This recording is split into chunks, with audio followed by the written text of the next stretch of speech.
વડોદરામાં એબીપી અસ્મિતાના અહેવાલ બાદ દોડતું થયું પ્રશાસન. તાંદલજામાં રાતોરાત બનાવાયો 2 કિલોમીટર લાંબો રોડ. અન્ય વિસ્તારમાં પણ એક જ અઠવાડિયામાં પૂર્ણ થશે રસ્તાનું સમારકામ.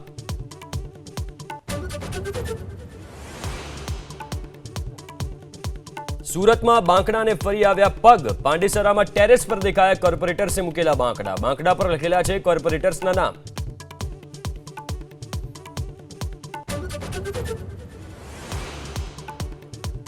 સૌરાષ્ટ્ર યુનિવર્સિટીના કેમ્પસમાં શ્વાન દેખાશે તો સિક્યુરિટી એજન્સીઓ સામે કરાશે કાર્યવાહી. શ્વાનોને ખોરાક આપવા પર પણ પ્રતિબંધ. મહાનગરપાલિકા કરશે ચેકિંગ.